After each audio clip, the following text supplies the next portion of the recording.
আসসালামু আলাইকুম। এডু পরিবারের পক্ষ থেকে আয়োজিত আজকের ক্লাসে তোমাদের সবাইকে স্বাগতম। আমি অন্তর স্যার আছি তোমাদের সাথে। আশা করি তোমরা সবাই ভালো আছো। ক্লাস 7-এর বাচ্চা কাচ্চারা, ঠিক আছে? নুসরাত স্যার, ক্লাস স্টার্ট করেন, 7টা বেজে গেছে।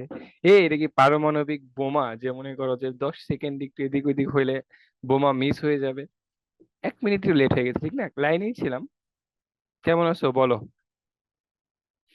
হ্যাঁ মেধা, আমি ভালো আছি আলহামদুলিল্লাহ। ইরা, ওয়ালাইকুম আসসালাম। মোহাম্মদ আল আরাফ, ওয়ালাইকুম আসসালাম। মরিয়ম, আমি ভালো আছি আপু। আচ্ছা আয়েশা, স্যার আজকে কিন্তু আপনার ক্যামেরা অন করতে হবে। দুঃখের বিষয় হচ্ছে আজকে আমার ক্লাস হইতেছে ডেস্কটপে, ঠিক আছে? তো আজকে তো মানে আরো অসম্ভব ব্যাপার, ঠিক না? হ্যাঁ, ওয়ালাইকুম আসসালাম। ওকে, আচ্ছা আমাকে দেখার এত শখ, সমস্যা নাই তোমাদের সাথে। আরে মানে আমাদের আরো সুন্দর প্ল্যান পরিকল্পনা আছে, ঠিক আছে? আমি একটু শেয়ার করি তোমাদের, যেহেতু মনে করো এই প্ল্যান গুলো আমরা করি, তো আমি টুকটাক জানি। ধরো তোমাদের এই যে 10 তারিখ, অক্টোবরের 10 তারিখ, আগামী 2 তারিখে ছুটি থাকবে, পূজার ছুটি থাকবে বৃহস্পতিবারে। তো 10 তারিখের ভিতরে, অর্থাৎ এই উইক এবং নেক্সট উইক, এই 10 তারিখের ভিতরে তোমাদের মানে যেই সিলেবাস আছে বার্ষিক পরীক্ষার, যেটা আমরা করছিলাম তোমরা দিছিলা, সেটা সম্পূর্ণ শেষ করে দেওয়া হবে, ঠিক আছে? এবং তারপর 10 তারিখ থেকে আগামী মাসের 10 তারিখ পর্যন্ত এই 1 মাসের মধ্যে সম্পূর্ণ সিলেবাস রিভিশন দেওয়ানো হবে তোমাদের, ঠিক আছে? এবং আমরা চেষ্টা করতেছি যেন প্রত্যেকটা ক্লাসেই কুইজটা আর একটু বেশি করে নেওয়া যায়। ধরো এখন তো 10টা করে কুইজ দেওয়া হয়, তখন ধরো যে অন্তত 20টা 40টা, মানে ওই চেষ্টা করব একদিনে একটা অধ্যায় রিভিশন দিয়ে দেওয়ার। কারণ যেহেতু রিভিশন ক্লাস তো আর এমন প্রয়োজন নাই যে একটা অধ্যায় আমার 2 দিন বা 3 দিন লাগবে।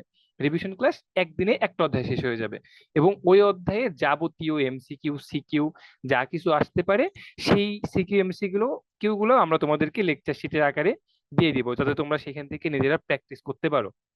এইভাবে আমরা অক্টোবরের 10 তারিখ থেকে প্ল্যান থাকবে নভেম্বরের 4 তারিখ, 4টা সপ্তাহে আমরা ইনশাল্লাহ শেষ করে দিব। দেওয়ার পরে হয়তো লাস্টে 1 সপ্তাহ থাকবে, 8-10 দিন আগে, তখন ইনশাল্লাহ একটা মডেল টেস্ট নেওয়ার চেষ্টা করব, ঠিক আছে? তোমরা যারা আসো তারা একটু জানাও তো এরকম হইলে কেমন হয়। এটা ভালো হবে কি? প্রায় 38 জন তোমরা লাইনে আসো, একটু কমেন্টস করো যে এরকম হইলে ব্যাপারটা ঠিকঠাক থাকে কিনা তোমাদের জন্য। স্যার অনেক ভালো হবে। হ্যাঁ হ্যাঁ হ্যাঁ, ভালো হবে স্যার, হ্যাঁ এইটাই। শুধু ভালো হবে এখানে আমাদের যেমন চেষ্টা থাকবে, তোমাদেরও চেষ্টা থাকবে, থাকতে হবে। যেমন ধরো তোমরা অনেকেই বারবার কমপ্লেন করো যে আমার সিলেবাস মিলতেছে না। এখন ধরো আমরা যখন রিভিশন দিব, তখন কিন্তু আমাদের ফুল বইটাই কভার করতে হবে, ঠিক না? তো তুমি কি করবা, তুমি ওই রিভিশন ক্লাসের আমরা শিডিউল দিয়ে দিব তোমার।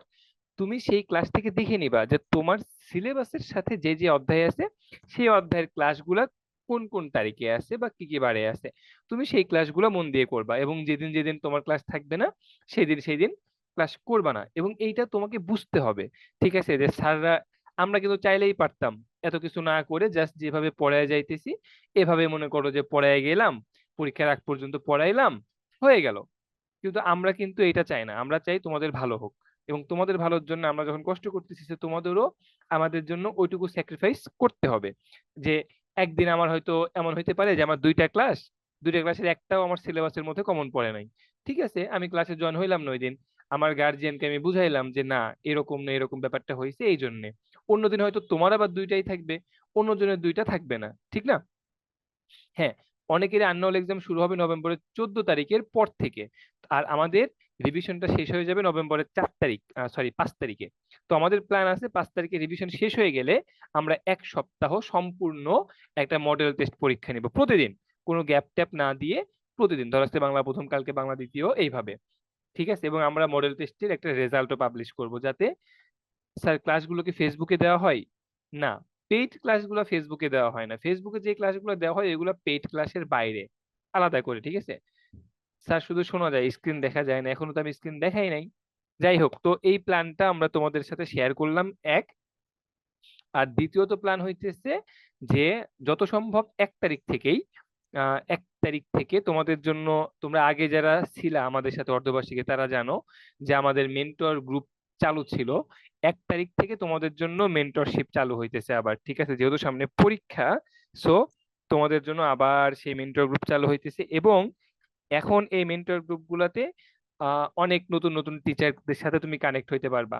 মিহিদাতুল স্যার আসতেছে, তৌহিদ স্যার আছে, অনেক নতুন নতুন টিচার, ঠিক আছে ইনশাআল্লাহ। তো এগুলো হচ্ছে প্ল্যান। আশা করি তোমরা একটু পরিবারের সাথে থাকবা। স্যার আমার 20 তারিখ থেকে, হ্যাঁ সবারই 20 তারিখ থেকে, ঠিক আছে, 18 20 তারিখ থেকে সবার পরীক্ষা। ওকে স্যার, প্রথম প্ল্যান কি হয়েছে? প্রথম প্ল্যান হইতেছে এই 10 তারিখের ভিতরে ক্লাস শেষ, এবং এই 10 তারিখ থেকে নেক্সট 5 তারিখ পর্যন্ত 1 মাসে আমরা ফুল সিলেবাস রিভিশন দিব, ঠিক আছে ইনশাআল্লাহ। চলো তাইলে। আচ্ছা, একজন লিখছে আমার কথা কেটে কেটে যাচ্ছে। তোমরা কি আমার কথা ক্লিয়ার বুঝতে পারতেছো? বলো তো, একটু কমেন্টস করো তো ঠিকঠাক। Sir how are you, I see you after a long day. Sir আপনি মেন্টরশিপে থাকবেন না? আমিও থাকবো ইনশাল্লাহ। আচ্ছা, খাদিজা তাসলিম ভাই, আমার নভেম্বরের 3 তারিখ, ব্যাড লাক। সমস্যা নাই, অল ক্লিয়ার স্যার। আল ক্লিয়ার। কেটে কেটে আসতেছে। আচ্ছা, অনেকের 20 তারিখ, অনেকের 3 তারিখ, অনেকের কেটে কেটে, অনেকের ঠিকঠাক ক্লিয়ার। আচ্ছা, আমার কাছে মনে হয় তার মানে আমার এখান থেকে ঠিক আছে, হয়তো তোমার ওইখানে একটু নেটে প্রবলেম হতে পারে। হ্যাঁ, ওকে চলো আমরা আজকে ক্লাসটাতে চলে যাই। আজকে আমাদের ক্লাস হইতেছে বাংলা দ্বিতীয় পত্র, এবং টপিকস হইতেছে তোমার বাক্য। করাই আছে, সমস্যা নাই। আচ্ছা, দেখো বাক্য, প্রধানত বাক্য বলতে আমরা কি বুঝি? ঠিক আছে, যখন অনেকগুলো কয়েকটা শব্দ মিলে একটা অর্থপূর্ণ মনের ভাব প্রকাশ করে, তখন তাকে বাক্য বলে। এখানে যেটা বিষয়, সেটা হচ্ছে তোমাকে কয়েকটা শব্দ পাশাপাশি বসাইতে হবে, এবং শুধু বসালেই হবে না, এমন ভাবে বসাতে হবে যেন সেই শব্দগুলো দ্বারা অর্থপূর্ণ মনের ভাব প্রকাশ করে। এমন কথা তুমি বললা যেটা দ্বারা কোনো মনের ভাব প্রকাশই পায় না, ঠিক আছে, ওয়াং ওয়াং ওয়াং, এই যে মনে করো চায়নারা বলে না, ওয়াং চুং প। তো এই ধরনের কথা যদি তুমি বাংলায় বলো, কিছু বুঝতে পারবো? বুঝতে পারবো না তো। তার মানে কি, এমন কিছু বলতে হবে যেইটা দ্বারা অর্থপূর্ণ মনের ভাব প্রকাশ পায়, সেটাকে কি বলা হবে? সেটাকে বলা হবে বাক্য। আচ্ছা, এখানে আমরা যদি পড়ি, তাহলে বাক্যের সাধারণ গঠনের ভিতরে থাকে হচ্ছে উদ্দেশ্য এবং বিধেয়। কি থাকে? উদ্দেশ্য এবং বিধেয়, ঠিক না? আচ্ছা, এখন দেখো, বলতিছে যে হ্যাপি একটা পুতুল বানাতে চাই। কাকিমা বলাইকে খুব ভালোবাসতেন। লাইব্রেরি জাতির সভ্যতা ও উন্নতির মানদণ্ড। তখন আমার বয়স 13 বছরের বেশি নয়। তুমি কি লিখতে চাও, ফুলের মতো কবিতা? আচ্ছা, এখান থেকে আমাকে যেটা মুখস্থ করতে হবে, সেটা হচ্ছে ভাষার মূল উপকরণ কি।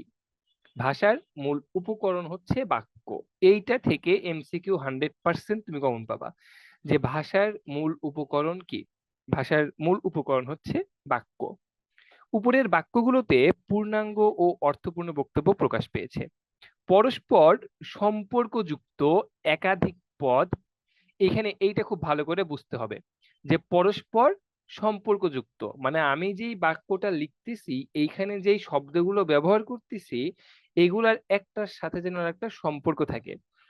পরস্পর সম্পর্কযুক্ত একাধিক পদ একত্রে মিলিত হওয়ার কারণেই বক্তব্য স্পষ্ট ও পরিপূর্ণভাবে প্রকাশিত হয়েছে। এখন উল্লেখিত প্রত্যেকটা বাক্যের বিভিন্ন পদের মধ্যে যেমন সম্বন্ধ আছে, তেমনি আছে গঠনগত স্বয়ংসম্পূর্ণতা এবং বক্তব্যের অর্থবহতা।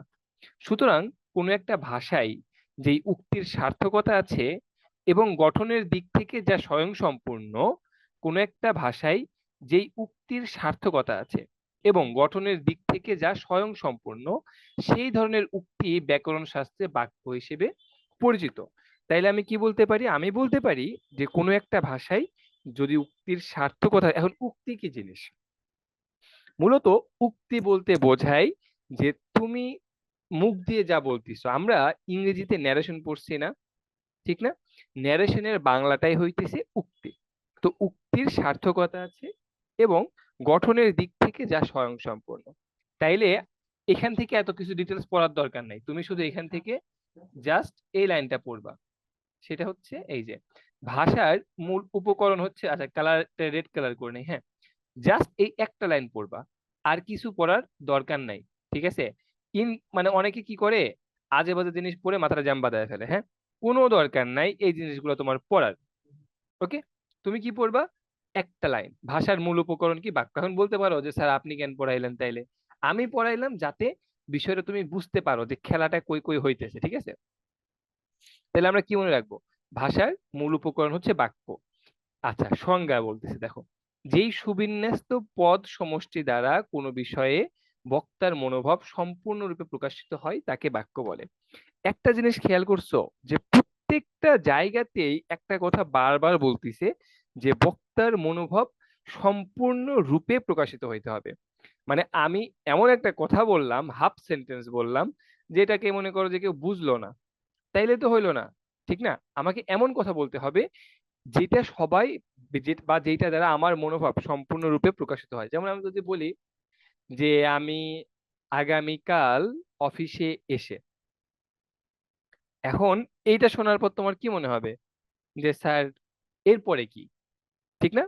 মানে আপনি আগামীকাল অফিসে আসবেন, বুঝলাম, আসার পরে কি করবেন? এটা একটা তোমার আগ্রহ তৈরি হয়েছে না? তার মানে এটা কি মনোভাব সম্পূর্ণরূপে প্রকাশ করতে পারে নাই। দ্যাট মিনস এটা বাক্য না। তাহলে যে সুবিন্যস্ত পদসমষ্টি দ্বারা কোনো একটা বিষয়ে বক্তার মনোভাব সম্পূর্ণরূপে প্রকাশিত হবে তাকে বলা হবে বাক্য। এখন যদি বলা হয় মৌলি একটি, চাও মতো কবিতা, ফুলের কি লিখতে তুমি, মাছগুলো আকাশে উড়ে বেড়াচ্ছে, এই তিনটা বাক্যের ক্ষেত্রে আমি তিনটা ব্যাখ্যা করব, খুব মন দিয়ে বুঝবা। দেখো, আমি যদি বলি প্রথম বাক্যের ক্ষেত্রে মৌলি একটি, তারপরে আর কিছু নাই, এখন তোমার মনের মধ্যে কি তৈরি হবে? সাসপেন্স, যে কি, মৌলি একটি কি, মানুষ, ভূত, বা মৌলি একটি কি স্যার? এই যে আকাঙ্ক্ষা তৈরি হয়েছে তোমার বিষয়টা জানার জন্য, যে এর পরে কি, বা মৌলি আসলে কি করতে চাচ্ছে, তোমার মনের মধ্যে কি তৈরি হয়েছে? আকাঙ্ক্ষা তৈরি হয়েছে। কি তৈরি হয়েছে? আকাঙ্ক্ষা। তাইলে আকাঙ্ক্ষা থাকতে হবে, এইটা বাক্যের একটা অন্যতম গুণ, যে আমার যে বাক্যটা থাকবে সেই বাক্যটাতে একটা আকাঙ্ক্ষা থাকবে। ঠিক আছে, তাইলে এইটা কি হইলো? এইটা হইলো আকাঙ্ক্ষার উদাহরণ, ঠিক না? আচ্ছা, এটা হচ্ছে আকাঙ্ক্ষার উদাহরণ। কি মাউস দিয়ে লিখতে হয় তো একটু এরকম হয়, হ্যাঁ। আচ্ছা, এটা হচ্ছে আকাঙ্ক্ষার উদাহরণ। আচ্ছা, এখন ধরো যে আমি বলি যে আমি ধরো কি বলা যায় এটাতে, আমি লিখতে তুমি কবিতা চাই, তাইলে এইগুলা কোনো মিল হইলো না। বা আমি যদি বলি যে আমি চাই তুমি লিখতে কবিতা, এগুলার কোনো কি হইলো, বাক্যের কোনো গঠন নাই, কার পরে কে, ভাষার কোনো মিল নাই। ওই যে এটা মনে করো অনেকটা রিঅ্যারেঞ্জিং সেন্টেন্সের মতো, ঠিক না? আমরা যখন রিঅ্যারেঞ্জ করি সেন্টেন্সের ক্ষেত্রে তখন কি হয়, যে আমাদের এলোমেলো করে দেওয়া থাকে বাক্যের যেই শব্দগুলা, সেন্টেন্সের যেই শব্দগুলা, পরে সেইগুলাকে আমাদেরকে কি করতে হয়? সাজাইতে হয়। ঠিক এইরকম তুমি যদি একটা বাক্য দেখো যেটা দ্বারা বাক্য তৈরি হবে, কোনো সমস্যা নাই, ঠিক আছে, কিন্তু ওইগুলা সাজানো নাই। কি নাই? সাজানো নাই। যেমন এটা আসলে কি হবে? এইটা হবে যে এই বাক্যটা, যে তুমি কি লিখতে চাও ফুলের মতো কবিতা, তখন এই বাক্যটা সঠিক হবে। কিন্তু এখানে যেভাবে লেখা আছে এখানে কি আছে? ভুলভাল। তাইলে এইরকম যদি থাকে তখন এইটাকে বলা হবে আসক্তি। কি বলা হবে? আসক্তি। এখন মনে রাখবা এটা কিন্তু আসক্তি না। সরেয়া দন্তেস, দেন হইতেছে তয় তয় রস্যি। কি? তয় তয় রস্যি, আসক্তি। অনেকে আবার কি করে, এটা লেখে সরেয়া দন্তেস, কন নিচে তয় রস্যি। ভাই এইটা না, এইটা মানে হইতেছে অ্যাডিক্টেড। ঠিক আছে, ড্রাগ অ্যাডিক্টেড, গেম অ্যাডিক্টেড, এইরকম বোঝায়। তো এই আসক্তি না, এটা হইতেছে আসক্তি। সরেয়া দন্তেশ্বর তয় তয় ঋষি, আসক্তি। অর্থাৎ বাক্য যেই যেই পদগুলো দ্বারা গঠিত, সেই সেই পদগুলোকে সুন্দর করে সাজিয়ে, একটার পর একটা সাজিয়ে সেইটাকে রিপ্রেজেন্ট করাটাকে বলা হয় আসক্তি। ঠিক আছে। আর আকাঙ্ক্ষা কি বলছিলাম? বাক্যের একটা পদ বা একটার অংশ শোনার পরে আমার যে পরবর্তী অংশটুকু শুনতে ইচ্ছা করবে, সেটা বলা হবে আকাঙ্ক্ষা। এখন যদি আমি বলি যে হাতি সাগরে ভাসতিছে, তাহলে কি এটা হবে? হাতি কোনোদিন সাগরে ভাসে? ভাসে না। আমি যদি বলি মাছগুলো আকাশে উড়ে বেড়াচ্ছে, এটা কখনো সম্ভব? সম্ভব না। এখন তুমি বলতে পারো যে স্যার তাতে কি হয়েছে, আমার তো এটার মধ্যে আকাঙ্ক্ষাও আছে, আসক্তিও আছে, আমি সুন্দর করে একটা পর একটা সাজায় লিখছি, তাহলে কেন হবে না? হবে না, কারণ এর কোনো যোগ্যতা নাই। মানে যোগ্যতা বলতে এখানে কি বোঝানো হয়? যোগ্যতা বলতে বোঝানো হয় তুমি যে বাক্যটা বলতিছো অ্যাকচুয়ালি সেই বাক্যটা কতটুকু যুক্তি সম্পন্ন। মাছগুলো আকাশে উড়ে বেড়াচ্ছে, যে পাগল, পাগল ছাড়া কেউ এই ধরনের কথা কি বলবে না, ঠিক না? তার মানে এই যে যোগ্যতা সেটা হইতেছে আমি যেই কথাটা বলতেছি সেটা কি বাস্তব নাকি অবাস্তব, অলিক কল্পনার বিষয়, ঠিক না? তাহলে একটা বাক্যের ক্ষেত্রে আমাকে এরকম তিনটা গুণ থাকতে হবে। একটা হচ্ছে আকাঙ্ক্ষা, একটা হচ্ছে আসক্তি, এবং একটা হচ্ছে যোগ্যতা। আকাঙ্ক্ষা কি জিনিস? আকাঙ্ক্ষা হইতেছে একটার পরে আর একটা শোনার ইচ্ছা, যেইটা সেইটাকে বলা হয় আকাঙ্ক্ষা।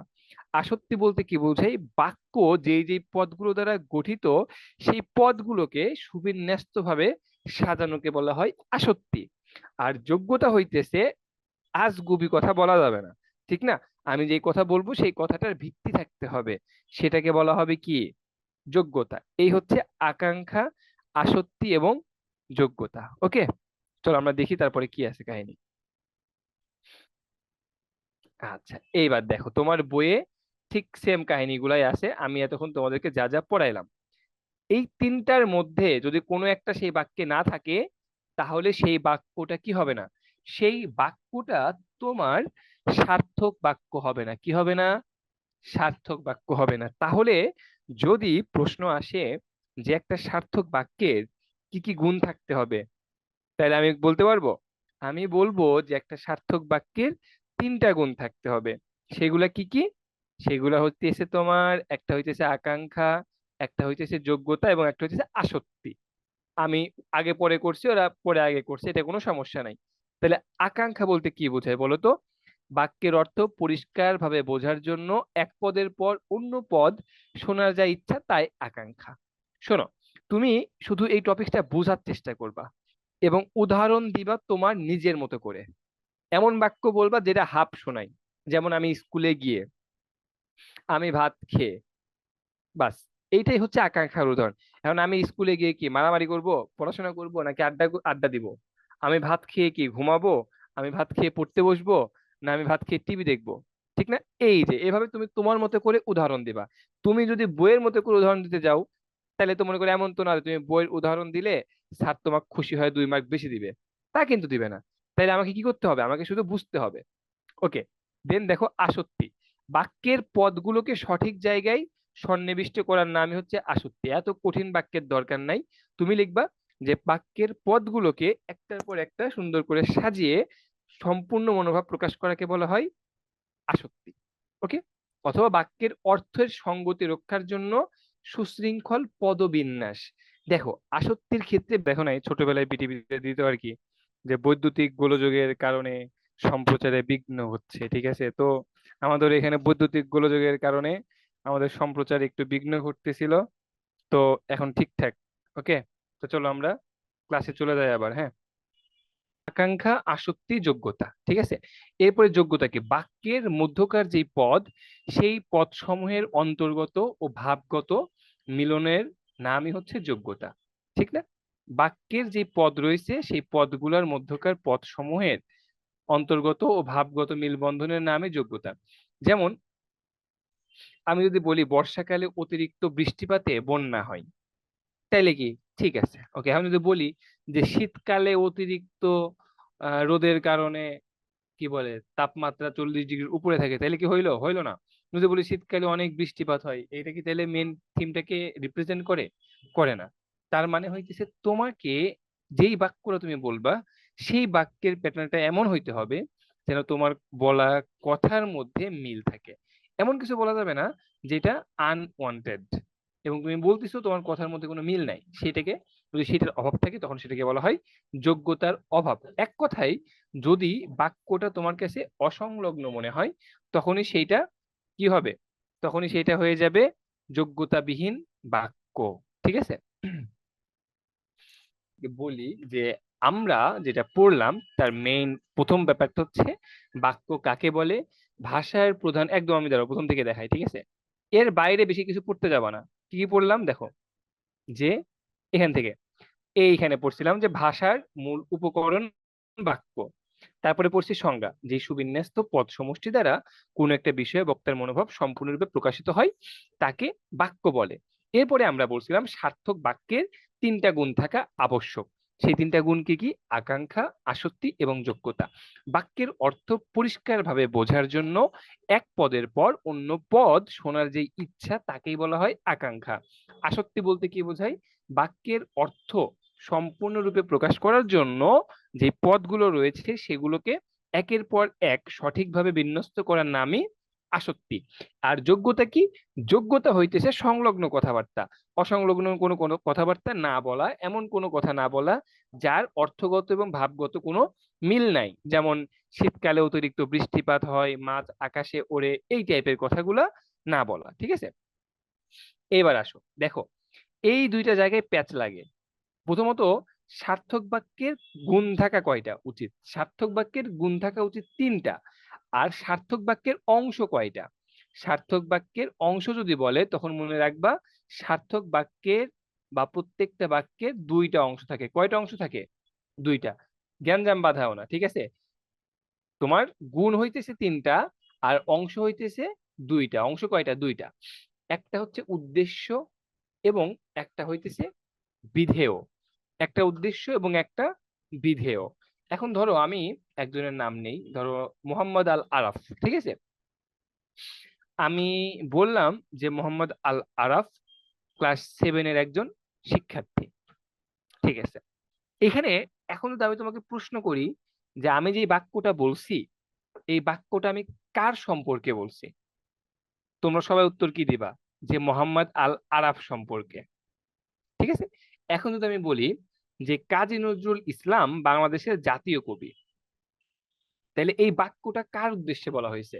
কাজী নজরুল ইসলামের উদ্দেশ্যে। আমি যদি বলি জাতীয় সঙ্গীতের লেখক রবীন্দ্রনাথ ঠাকুর, কার উদ্দেশ্যে বলা হয়েছে? কাকে নিয়ে বলা হয়েছে? রবীন্দ্রনাথ ঠাকুরকে নিয়ে।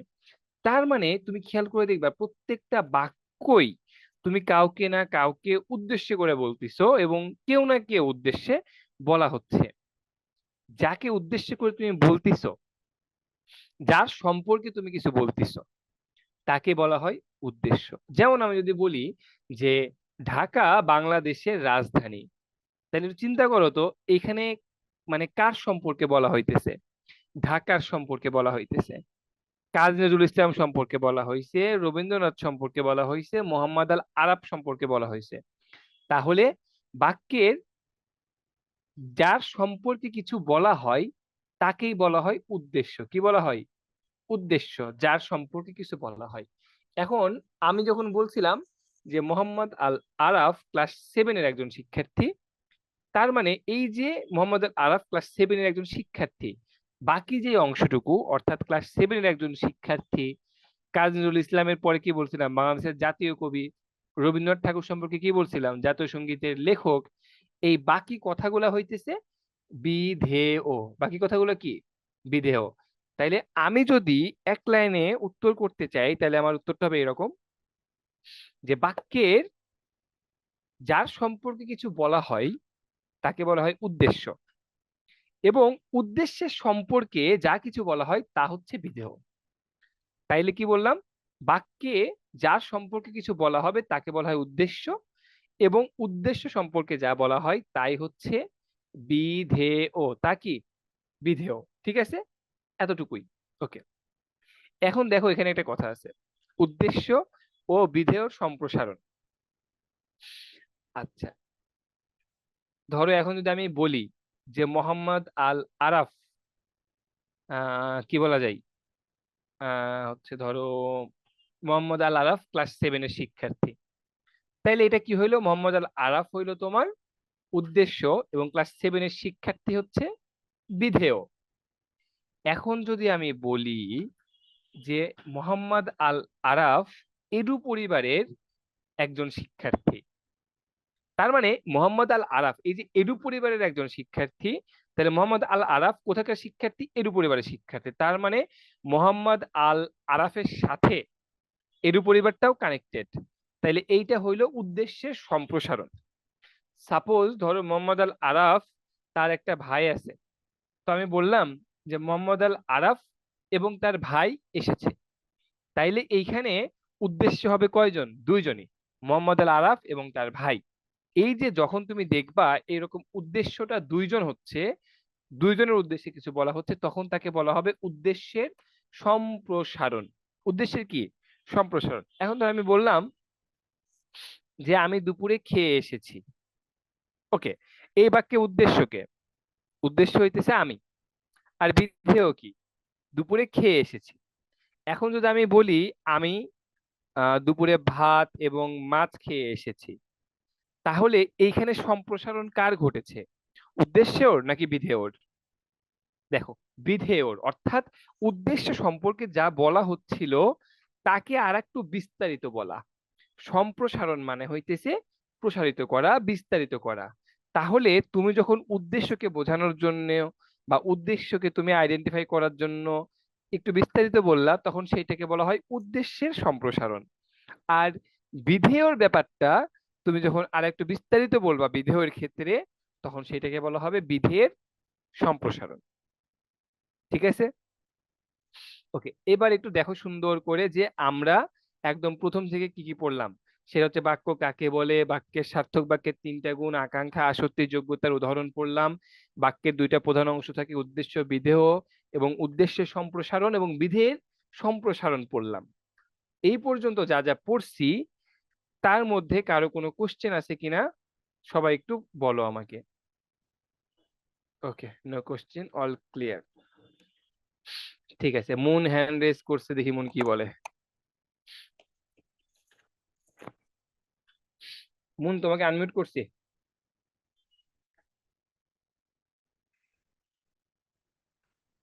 আসসালামু আলাইকুম স্যার। ওয়ালাইকুম আসসালাম। মুন বলো।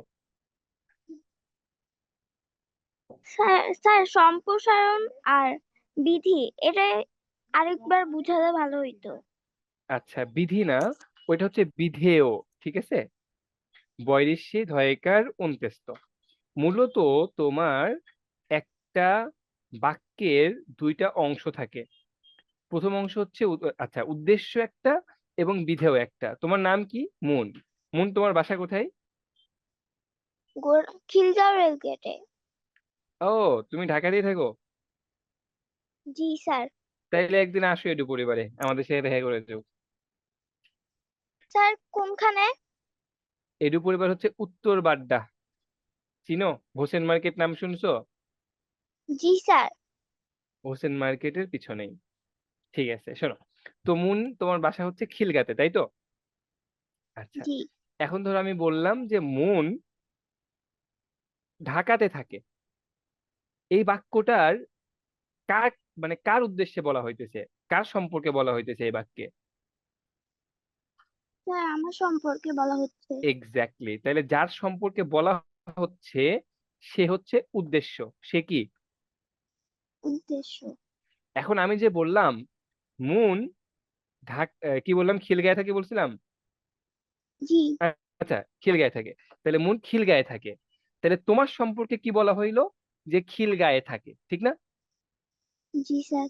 এই যে তুমি হইতেছে উদ্দেশ্য, এবং তোমার সম্পর্কে যা বলা হইতেছে সেটা হচ্ছে বিধেয়। ক্লিয়ার এইটুকু? জি।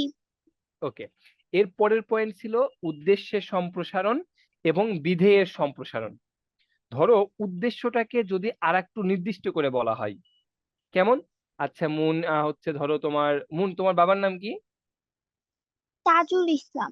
তাজুল ইসলাম। এখন ধরো আমি যদি বলি যে তাজুল ইসলামের কন্যা মুন খিলগাঁওয়ে থাকে, তাইলে তুমি উদ্দেশ্য ছিলা, তোমাকে আরেকটু বিস্তারিত ভাবে কি করা হইলো, উপস্থাপন করা হইলো। তাহলে উদ্দেশ্যকে যদি আরেকটু বিস্তারিত ভাবে উপস্থাপন করা হয়, তাহলে তাজুল ইসলামের কন্যা মুন, এই পুরাটুকুই হইতেছে উদ্দেশ্যের সম্প্রসারণ। এই পুরাটুকু কি? উদ্দেশ্যের সম্প্রসারণ। বুঝতে পারছো বিষয়টা? জি স্যার। এবার ধরো বিধেয়ের সম্প্রসারণ। ধরো আমি যদি এখন বলি যে মুন বাংলাদেশের ঢাকা শহরের খিলগাঁওতে থাকে, তাহলে কি হইলো? যে মুন খিলগাঁওতে থাকে ওইটা ছিল বিধেয়, এবং এই যে খিলগাঁওকে আরেকটু সম্প্রসারিত বিস্তারিত বললাম, যে মুন বাংলাদেশে ঢাকা শহরের খিলগাঁওতে থাকে। তাইলে এইটা আসলে কাকে নির্দিষ্ট করে বলতিছে, তোমাকে নাকি তুমি যে জায়গাতে থাকো সেই জায়গাকে? যে জায়গাতে থাকে ওই জায়গাটাকে। এক্স্যাক্টলি, তার মানে কি যে জায়গাতে থাকো সেই জায়গাটা আসলে কি বিধেয়, তাইলে এটা হইতেছে বিধেয়ের সম্প্রসারণ। মুন তুমি বুঝছো? ক্লিয়ার? জি স্যার। ক্লিয়ার? কোনো কনফিউশন আছে Moon? No sir. Okay, thank you. আচ্ছা, এইবার আহ তোমাদের মধ্যে কেউ একজন হ্যান্ড রেজ করো, কার কনফিডেন্ট আছে যে স্যার আপনি এতক্ষণ যা পড়াইছেন সেগুলার থেকে আপনি আমাকে কোশ্চেন ধরলে আমি অ্যান্সার করতে পারবো। বলো, হ্যান্ড রেজ করো, ঠিক আছে? আচ্ছা, ইপসা, ইপসা তোমাকে আনমিউট করছি। স্যার আসসালামু আলাইকুম। ওয়ালাইকুম আসসালাম। ইপসা কেমন আছো? স্যার আলহামদুলিল্লাহ ভালো আছি, আপনি কেমন আছেন? আলহামদুলিল্লাহ ভালো আছি। ইপসা, তোমার জন্য প্রথম কোশ্চেন, তুমি আমাকে বলবা একটা সার্থক বাক্যের কয়টি গুণ থাকে? স্যার 3টি গুণ থাকে। কি কি? আসক্তি, যোগ্যতা আর হচ্ছে আকাঙ্ক্ষা। আচ্ছা, তুমি একটু আমাকে আসক্তি ব্যাপারটা বুঝায় বলো। আসক্তি বলতে বোঝায় হচ্ছে, আসক্তি হচ্ছে অনেকটা রিয়ারেঞ্জের মতো ইংলিশে। হুম হুম। কোনো একটা বিষয় অগোছালো ভাবে দেওয়া আছে, যেমন আমি এবার ছুটিতে ঢাকায় যাব, মানে এটা একটু অগোছালো ভাবে দেওয়া আছে। যদি আমি হ্যাঁ এটাকে হ্যাঁ হ্যাঁ, বিন্যস্ত ভাবে সাজাই তাহলে হবে আমি এবারের ছুটিতে ঢাকায় যাব। এক্স্যাক্টলি, গুড, ভালো বলছো। মানে এই বাক্যটা অর্থাৎ সঠিক যে বাক্যটা সেইটা যদি পদগুলা এলোমেলো ভাবে দেওয়া থাকে এবং সেটাকে সাজায় লিখতে হবে, এটাই হচ্ছে আসক্তি। ঠিক আছে? Yes sir. ঠিক আছে ইপসা, থ্যাংক ইউ। আচ্ছা, রাদিয়া কাশফি, রাদিয়া আনমিউট করছি। আসসালামু আলাইকুম স্যার। ওয়ালাইকুম আসসালাম। রাদিয়া কেমন আছো? এই তো আলহামদুলিল্লাহ স্যার, আপনি? আমি ভালো আছি আলহামদুলিল্লাহ। রাদিয়া, তুমি একটু আমাকে আহ সার্থক বাক্যের কয়টা গুণ থাকে? সার্থক বাক্যের 3টি গুণ থাকে। তুমি আ- আকাঙ্ক্ষা ব্যাপারটা বুঝায় বলো আমাকে। আকাঙ্ক্ষা হলো বাক আ- কোনো একটা বাক্যে একটা ঘটনার পর অন্য কি ঘটনা হলো সেটা জানার যে ইচ্ছাটা, সেটাকে আকাঙ্ক্ষা বলে। হুম, ঠিক আছে, পারফেক্ট। তুমি যোগ্যতাটা বলো আমাকে। যোগ্যতা হলো কোনো একটা বাক্যে যেই মনের ভাব বা যেটি বলা হয়েছে সেটি যাতে বিশ্বাসযোগ্য হয় এবং সত্যি হয়, এটা বোঝানো। হ্যাঁ, উদাহরণ দিতে পারবা দুই একটা? আহ, যেমন আমি ভাত খাই, এটা মানে বিশ্বাসযোগ্য, কিন্তু আমি যদি বলি যে যে স- আমি আকাশে উড়ি, সেটা বিশ্বাসযোগ্য নয়। হ্যাঁ হ্যাঁ হ্যাঁ, কারেক্ট কারেক্ট, গুড, ভালো বুঝছো। Good, thank you Radia. Sir, sir thank you. আচ্ছা, এরপরে ইরা। স্যার আসসালামু আলাইকুম। ওয়ালাইকুম আসসালাম। মুবাশশিরা রহমান, জিনিয়া কেমন আছো জিনিয়া? স্যার আলহামদুলিল্লাহ, আপনি কেমন আছেন? আমি আলহামদুলিল্লাহ ভালো আছি। আচ্ছা, তোমার জন্য কোশ্চেন, তুমি আমাকে বলবা একটা বাক্যের কয়টি অংশ থাকে? স্যার অংশ হ্যাঁ। প্রধানত হচ্ছে দুইটা থাকে। কি কি? একটা হচ্ছে উদ্দেশ্য আর একটা হচ্ছে বিধেয়। আচ্ছা, আহ ধরো আমি যদি তোমাকে বলি যে আহ শাহরুখ খানের ছেলে আরিয়ান খান একটি নতুন মুভি তৈরি করেছেন, এখানে Yes, sir. উদ্দেশ্যের সম্প্রসারণ কতটুকু?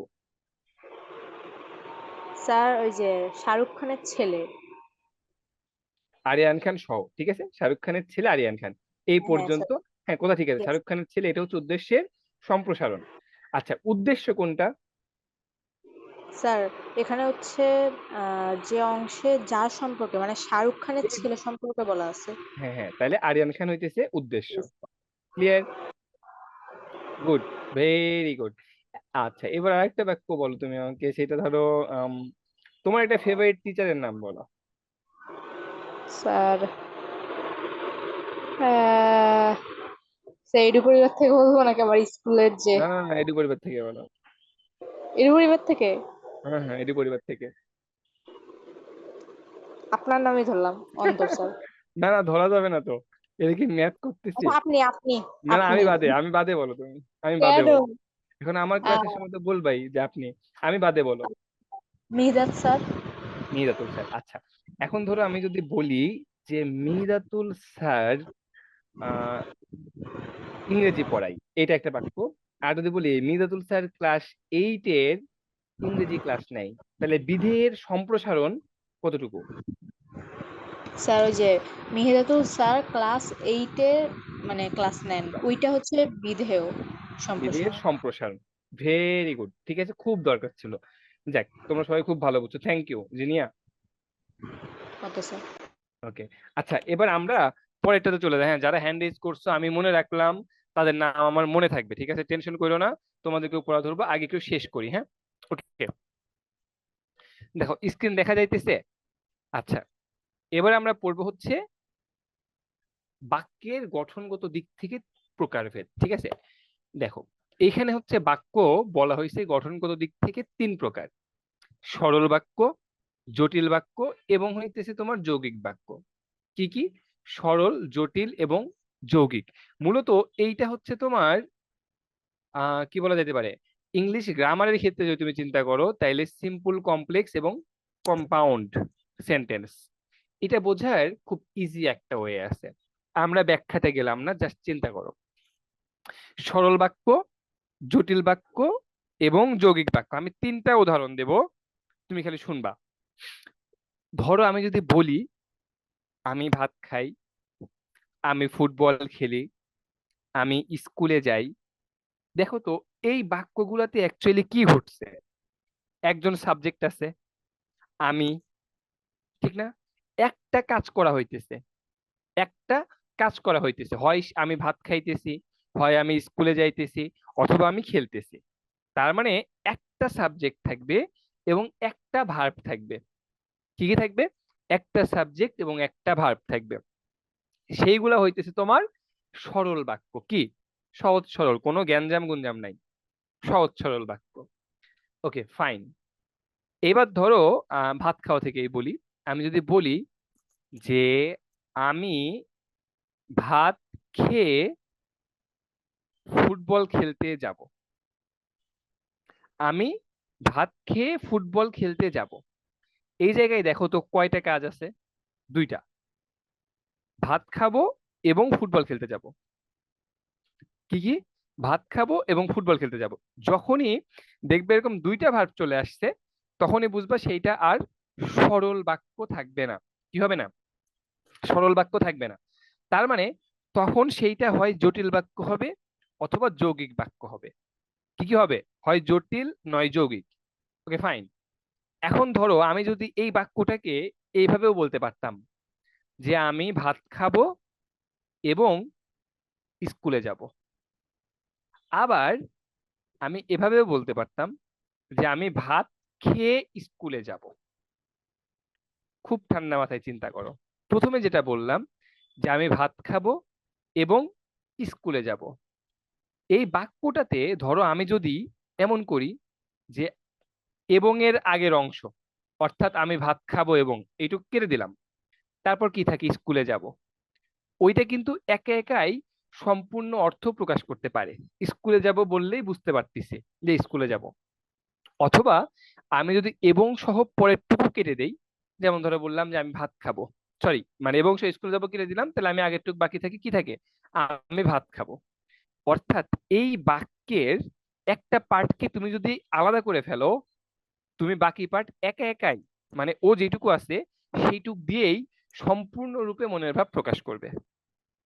যদি এরকম হয় যে বাক্যের এরকম 2টা অংশ এবং 2টা অংশই আলাদা আলাদা ভাবে মনের ভাব প্রকাশ করতেছে, তখন সেই বাক্যকে বলা হবে যৌগিক বাক্য।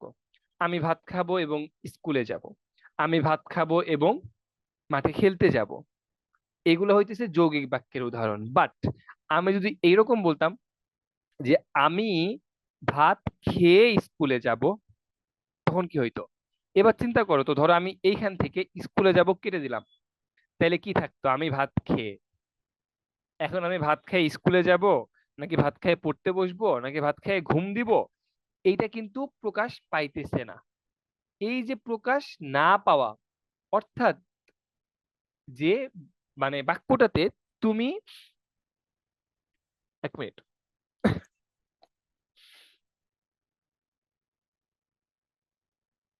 ওকে, যে বাক্যটাতে তুমি একটা পার্টকে যদি ঢেকে রাখো, তাইলে আরেকটা পার্ট সম্পূর্ণরূপে মনের ভাব প্রকাশ করবে, তখন সেটা হবে যৌগিক বাক্য। আর যদি এমন হয় যে না, মানে একটা ঢেকে রাখলে একটা সম্পূর্ণতা প্রকাশ করে না, তখন সেটা হবে জটিল। এই জটিল বাক্যের আরেক নাম হচ্ছে মিশ্র বাক্য। আমরা একটু উদাহরণ দেখি। সরল বাক্য, ফুল ফুটেছে, দেখো একটু খেয়াল করো, সরল বাক্য ফুল ফুটেছে, দেখো এখানে কি, এই যে ফুল একটা সাবজেক্ট বা কর্তা, এই যে ফুটেছে একটা ভার্ব, ছেলেরা সাবজেক্ট, কি করে, খেলা করে, ভার্ব, একটা সাবজেক্ট একটা ভার্ব, তাহলে এটা কি হবে? তাহলে এটা হবে সরল বাক্য। দেখো জটিল বাক্য, যে পরিশ্রম করে সেই সুখ লাভ করে। ধরো তুমি যদি সেই সুখ লাভ করে এইটুক যদি তুমি ঢেকে রাখো, যেটুক নাই, তাহলে কি হইলো বাক্যটা? যে পরিশ্রম করে। এখন তারপরে কি? যে পরিশ্রম করে সে বড়লোক হয়, যে পরিশ্রম করে সে আহ মানে সাফল্য লাভ করে, যা কিছু হইতে পারে। তার মানে এই যে পরিশ্রম করে, এই বাক্যটুকু সম্পূর্ণ অর্থ প্রকাশ করে না। যেহেতু করে না, সেহেতু এর নাম জটিল বাক্য। আবার দেখো, যিনি সৎ পথে চলেন, যিনি সৎ পথে চলেন তিনি কি হন? তারপরে কি হইতে পারে? তুমি কইতে পারো তিনি সুখী হন, আমি কইতে পারি তার টাকা কম থাকতে পারে, যে কেউ যে কিছু বলতে পারে। এই যে ব্যাপারটা, একটা অংশকে বাদ দিয়ে আর একটা অংশ সম্পূর্ণ অর্থ প্রকাশ করতে পারে না, তখন সেটাকে বলা হয় জটিল বাক্য বা মিশ্র বাক্য। এখন এইখানে আর একটা ব্যাপার আছে, দেখো এই দুইটা অংশের মধ্যে ধরো যে পরিশ্রম করে, আমি যদি এইটা কেটে দেই, তাহলে এইটুকু থাকে, সেই সুখ লাভ করে। এখন এইটুকু কিন্তু একা একা পূর্ণ অর্থ প্রকাশ করতে পারে। এখন এই জটিল বাক্যের ক্ষেত্রে যে অংশটুকু পূর্ণ অর্থ প্রকাশ করতে পারে, সেটাকে বলা হয় প্রধান খণ্ড বাক্য। কি বলা হয়? প্রধান খণ্ড বাক্য। যে অংশটুকু সম্পূর্ণ অর্থ প্রকাশ করতে পারে, আর যে অংশটুকু প্রকাশ করতে পারে না, অর্থাৎ এর উপর নির্ভর করে, তাকে বলা হয় কি? আশ্রিত বাক্য। ওই যে আমরা বলি না যে অন্যের বাসায় আশ্রিত থাকে, এরকম। তার মানে কি, এর নিজের কোনো ভ্যালু নাই, ও এর উপরে নির্ভরশীল, তাইলে এটাকে বলা হবে আশ্রিত বাক্য। অর্থাৎ এই যে যিনি সৎ পথে চলেন, এইটুকু হচ্ছে আশ্রিত বাক্য, এবং তিনি সুখী হন, এটা হচ্ছে প্রধান বাক্য। এরপরে আসো আমাদের যৌগিক বাক্যের ক্ষেত্রে। ঠিক আছে, যৌগিক বাক্যের ক্ষেত্রে দেখো কি দেওয়া আছে। একদম, তিনি অর্থশালী কিন্তু শিক্ষিত নন। দেখো এখানে তুমি চাইলেই আলাদা আলাদা করে চিন্তা করতে পারবা। মনে করো এটুক বাদ দিয়ে দাও, তিনি অর্থশালী, এটাও পূর্ণ অর্থ প্রকাশ করে। আবার তিনি অর্থশালী এইটুক কেটে দাও, শিক্ষিত নন, এটা পুরো অর্থ প্রকাশ করে। হিমেল নিয়মিত পড়াশোনা করে, ফাইন, এইটা সম্পূর্ণ অর্থ প্রকাশ করতেছে। তুমি ধরো এটুক কেটে দিলা, সে প্রথম হয়, এটা কি? পূর্ণ অর্থ প্রকাশ করে। তাহলে যখন ঠিক এইভাবে তোমার বাক্যের যে দুইটা পার্ট, সেই দুইটা পার্ট আলাদা আলাদা ভাবে তুমি যদি চিন্তা করো, প্রত্যেকটা পার্ট অন্য পার্টের সাহায্য ছাড়াই সম্পূর্ণরূপে অর্থ প্রকাশ করতে পারতেছে, তখন সেইটাকে বলা হবে যৌগিক বাক্য। আর জটিল বাক্যের আরেক নাম হইতেছে মিশ্র বাক্য। এবং জটিল বাক্যের ক্ষেত্রে যে ব্যাপারটা আসে, সেটা হচ্ছে জটিল বাক্যে দুইটা পার্ট থাকে, একটা পার্ট সম্পূর্ণ অর্থ প্রকাশ করে এবং আরেকটা পার্ট ওই পার্টটার উপর ডিপেন্ডেন্ট। যেই পার্টটা সম্পূর্ণরূপে নিজের অর্থ প্রকাশ করে, সেইটাকে বলা হয়ে থাকে তোমার প্রধান খণ্ড বাক্য, এবং যে অন্যের উপর ডিপেন্ডেন্ট তাকে বলা হয় আশ্রিত বাক্য। ঠিক আছে, এই তো পড়াশোনা ছিল এই পর্যন্ত। ওকে, এবার আমরা দুইজনকে কোশ্চেন জিজ্ঞাবো। আমার মনে আছে একজনের নাম হইতেছে নুসরাত এবং একজনের নাম হচ্ছে ইরা। তো ইরাকে আগে কোশ্চেন জিগাই। ইরাই তোমাকে আনমিউট করছি, ইরাই না, সরি, ইরা। আসসালামু আলাইকুম স্যার। ওয়ালাইকুম আসসালাম। ইরা কেমন আছো? আলহামদুলিল্লাহ স্যার, ভালো আছে। আপনি ভালো আছেন? আলহামদুলিল্লাহ। ইরা, তোমার জন্য আমার প্রথম কোশ্চেন হইতেছে, তুমি আমাকে বলো গঠনগত দিক থেকে বাক্য কয় প্রকার? 3 প্রকার। কি কি?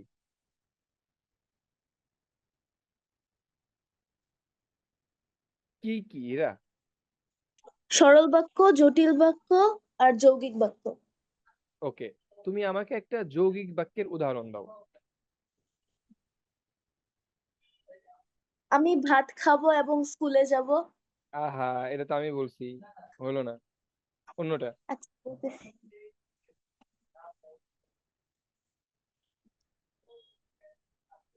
র্যান্ডম, তুমি তোমার ইচ্ছা মতো বলো, যা খুশি।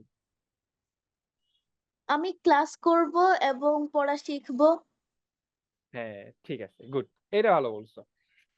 এবার একটা যৌগিক বাক্যের উদাহরণ দাও। যৌগিকই তো বললাম স্যার। সরি, জটিল জটিল। ভালো মতো পড়াশোনা করলে পরীক্ষায় ভালো ফল পাওয়া যাবে। একদম পারফেক্ট। থ্যাংক ইউ আপু, thank you so much. Welcome sir. Okay, এবার নুসরাত। আসসালামু আলাইকুম স্যার। ওয়ালাইকুম আসসালাম। নুসরাত কেমন আছো? আলহামদুলিল্লাহ, আপনি? আলহামদুলিল্লাহ। নুসরাত, তোমার জন্য প্রথম কোশ্চেন, এটা সার্থক বাক্যের কয়টি গুণ থাকা আবশ্যক? জি। একটা সার্থক বাক্যের কয়টি গুণ থাকা আবশ্যক? 3টি। কি কি? আম আম, আকাঙ্ক্ষা। আম আকাঙ্ক্ষা, বট কলা, ও আচ্ছা ঠিক আছে, আকাঙ্ক্ষা। যোগ্যতা আর হচ্ছে আসক্তি। আসক্তি না আসক্তি? আসক্তি। আসক্তি। তারপর বলো, একটা বাক্যের কয়টি অংশ থাকে? 2টি। কি কি? উদ্দেশ্য আর বিধেয়। উদ্দেশ্যের কি হয়, বিধেয়ের কি হয়? মানে আরেকটা পড়ার জিনিস আছে, নাম কি কি? উদ্দেশ্যের সম্প্রসারণ, বিধেয়ের। সম্প্রসারণ। একটা বাক্য বলো তুমি যে বাক্যে উদ্দেশ্যের সম্প্রসারণ ঘটেছে। আহ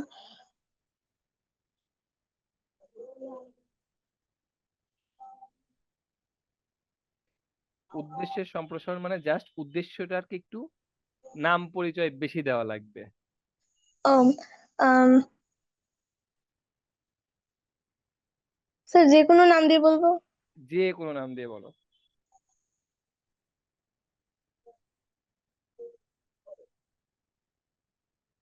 বলো বলো বলো। আম, সুরাইয়া অনেক ভালো স্টুডেন্ট। এখানে কি উদ্দেশ্য কোনটা? সুরাইয়া। উদ্দেশ্যের সম্প্রসারণ হয়েছে? উদ্দেশ্যের সম্প্রসারণ হচ্ছে সেই জিনিস যেটা উদ্দেশ্যকেই আরেকটু বিস্তারিত বলতে হবে।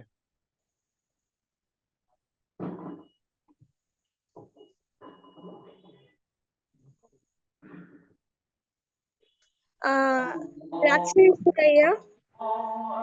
হ্যাঁ হ্যাঁ, এবার ঠিক আছে, ক্লাস 6 এর সুরাইয়া। আচ্ছা, তোমার জন্য তারপরে কোশ্চেন, গঠন অনুযায়ী বাক্য কয় প্রকার? 3টি। কি কি? সরল বাক্য, জটিল বাক্য ও যৌগিক বাক্য। একদম। একটা জটিল বাক্যের উদাহরণ দাও।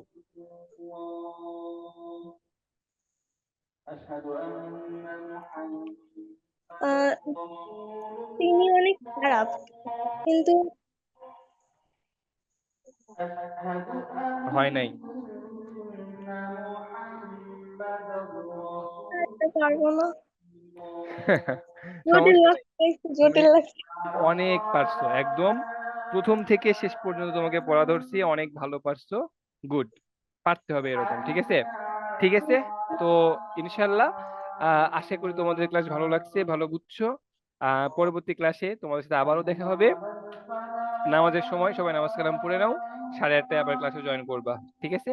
তো ঠিক আছে, আল্লাহ হাফেজ, আসসালামু আলাইকুম।